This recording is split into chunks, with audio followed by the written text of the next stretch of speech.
people have just been wrestling for a long time in the U.S. to figure out. We can see the problem, we can name the problem. Certainly as someone who's gone back and forth between nonprofits and not nonprofits, being in a nonprofit now, I can definitely feel the problem every single day in our work, in my bones, in how we move at times, but we haven't figured out how to do it in a way that really does keep people who are most impacted by the issues at the center and in leadership and resourced to do the work and keep the work accessible and understand and actualize the reality that it's going to take millions of people to make the change that we want to make in our world.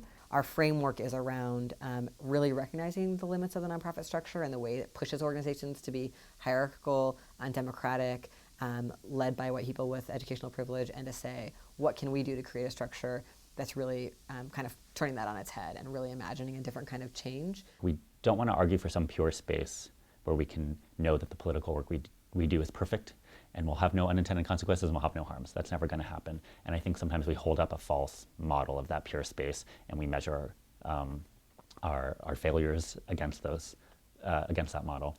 And I think we want to be, we want to be experimental and thoughtful at the same time, right? So we want to think like, what does the nonprofit status help us do? And what does it keep us from doing?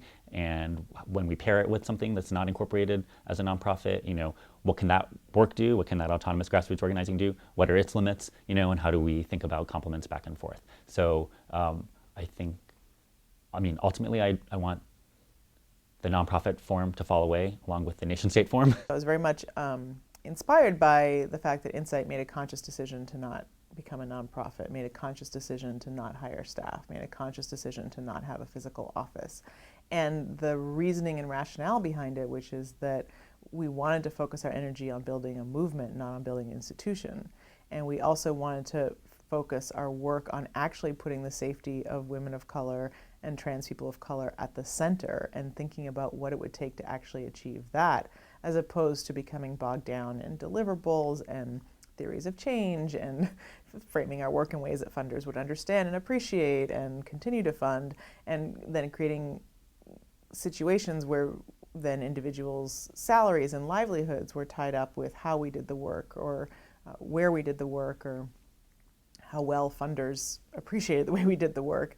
And that really helped me transform my vision around the pitfalls of nonprofits and how they shape the way movement happens. In the face of this awareness that nonprofitization has really contained and harmed our movements and undermined our power, people are trying a lot of different things, right? So there's some people who've done their work never using the nonprofit form, right? So people who have just been doing volunteer-based work, been building local community organizations that don't take philanthropic funding, that if they need resources, fundraise out of everyone, passing the hat, that kind of have a deep grassroots, shared leadership model that isn't about an executive director and a fancy office and all of that. That work is ongoing. Tons and tons of movements have centered that strategy, and that remains really centrally important.